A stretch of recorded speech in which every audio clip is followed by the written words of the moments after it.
And it's very important to also pay attention here, by the way, that a lot of people miss out on these times because these are times where, despite their blessing, most people are inactive. Despite their blessing, most people are inactive. And so most people don't do anything after Fajr, right? And if you're not Muslim, you likely sleep through Fajr, right? But most Muslims will go back to sleep after Fajr, for example, right? And that's not inherently sinful, but it's a blessed time to take advantage of, especially the moments after Fajr. It's okay to sleep if you want after that, but make sure that you pray Fajr right and that you do the adhkar, the morning remembrances after Salat al-Fajr at least.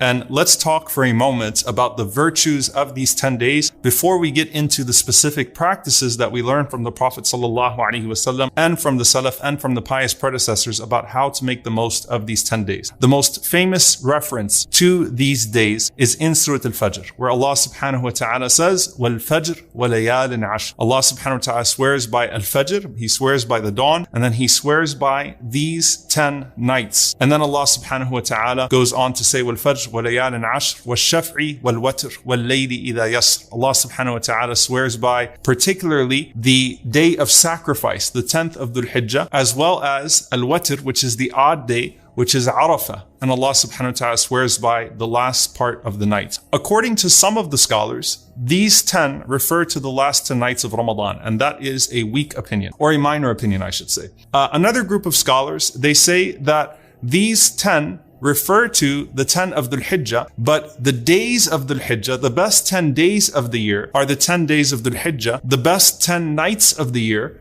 are the last 10 nights of Ramadan. So again, this is a way of reconciling the virtues of the last 10 nights of Ramadan as the best nights of the year, whereas when we talk about the best 10 days of the year, they are the first 10 days of Dhul Hijjah. And some scholars said, actually, the 10 days of Dhul Hijjah are superior to the last 10 of Ramadan, both the day and the night. So pay attention to that. A group of scholars said, once again, that the 10 of Dhul Hijjah are superior to the 10 of Ramadan, the last 10 of Ramadan, both their days and their nights. So what you can derive from that, of course, is that this is a special season that Allah subhanahu wa ta'ala is mentioning to us. And the scholars talk about the way that Allah situates it in these verses, that Allah subhanahu wa ta'ala is speaking about the most blessed times of the day, the most blessed times of the year, and the most blessed times of the night, so that we can pay attention to these lost opportunities. The best time of the day is Al-Fajr. The Prophet ﷺ teaches us in multiple narrations that the best sunnah is the sunnah of Fajr, the 2 rak'ahs before Fajr. They're better than the world and everything in it. The Prophet ﷺ said, just to pray those 2 rak'ahs before Fajr. He would not lose the sunnah of Fajr even when he was traveling ﷺ. And then if a person wakes up and they pray their Fajr on time, and especially in Jama'ah with a good wudu, paying attention to Allah subhanahu wa ta'ala, paying attention to the recitation, the witnessed recitation, mashhood, that the angels come and witness that recitation at the time of Fajr, the angels of the day and the angels of the night listening to the long recitation of Fajr.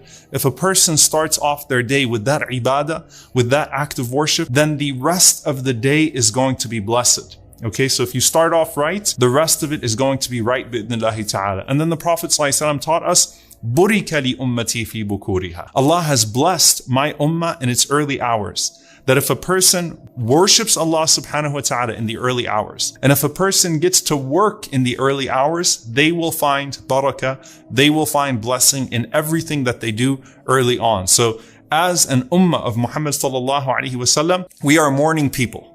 Okay, not morning with a U, morning as in the subh, as in the early part of the day. That is the best time of the day. And notice that there is a virtue in starting off the day that well, in that it casts blessing on the entirety of the day. Dhul Hijjah is the last month of the year, and we go into the first month of Muharram, and it casts the goodness of everything that you could have gained of that year to the next year bi'idhnillahi ta'ala. So Allah subhanahu wa ta'ala emphasizes the blessed part of the day being Al-Fajr, and then Allah subhanahu wa ta'ala emphasizes the best 10 days of the year, that if a person makes the most of these 10 days, that it will bring back everything good that was done for the previous year, and bi'idhnillahi ta'ala, it will cast the barakah, it will cast the blessing of the year to come as well. And Allah subhanahu wa ta'ala mentions the best time of those 10 days, which is ash-shaf'i wal-watr, the 10th of Dhul Hijjah being the day of the sacrifice, and then of course al-watr, the best day of the 10 days, the best day of the year,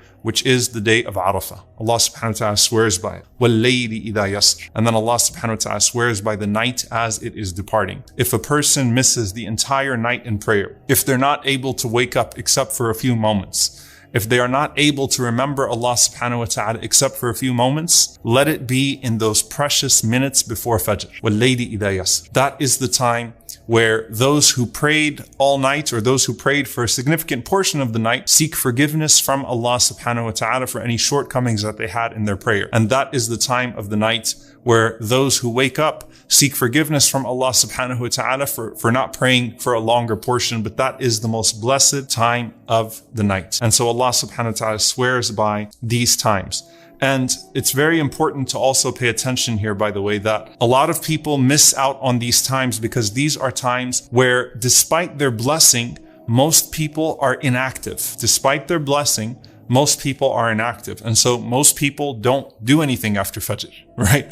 And if you're not Muslim, you likely sleep through Fajr, right? But most Muslims will go back to sleep after Fajr, for example, right? And that's not inherently sinful, but it's a blessed time to take advantage of, especially the moments after Fajr. It's okay to sleep if you want after that, bid'nillahi ta'ala, but make sure that you pray Fajr right and that you do the adhkar, the morning remembrances after Salat al-Fajr at least. And the last part of the night, of course, most people sleep through that part of the night as well. And when it comes to these 10 days, when Ramadan comes around in particular, we talk about how Sha'ban is lost between two sacred months, or two special months, not sacred in the sense of the sanctified way in which Allah subhanahu wa ta'ala speaks about al-Ashhur al-Haram, but two special months where it's very easy for us to lose sight of things. Rajab being one of the sanctified months, and Ramadan, of course, being the greatest month of the year. And you have Sha'ban that gets lost in between, and people become heedless in regards to it. When it comes to these 10 days are the best 10 days of the year, yet still people do not take full advantage of these 10 days. And also it's important to mention here, by the way, someone might say, well, how come Allah subhanahu wa ta'ala said the 10 nights, وَلَيَالٍ عَشْرٍ, instead of أَيَّامٍ عَشْرٍ? Why did Allah swear by nights instead of days? And some of the scholars mention that in the Quran, ayyam and layal are interchangeable. Days and nights are interchangeable. And we see that in the story of Zakaria alayhi salam, where Allah subhanahu wa ta'ala, when He gives him the oath of silence for 3 days. In one part, Allah subhanahu wa ta'ala mentions thalathata ayyam, 3 days. And in one part, Allah subhanahu wa ta'ala mentions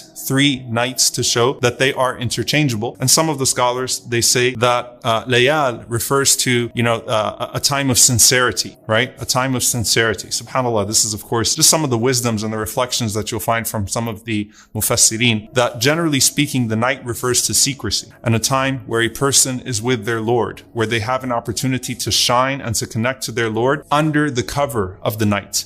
Whereas ayyam is a time to proudly proclaim the remembrance of Allah subhanahu wa ta'ala and to work the deeds that are pleasing to Allah subhanahu wa ta'ala, especially as they involve society around you. So it is the 10 days of Dhul Hijjah, according to the majority of scholars, as we said. And it is, of course, that Allah subhanahu wa ta'ala has made it so that Arafah is the best day, and then after Arafah, the 10th day, which is the day of Eid, the day of the sacrifice, is the second best day of these 10 days of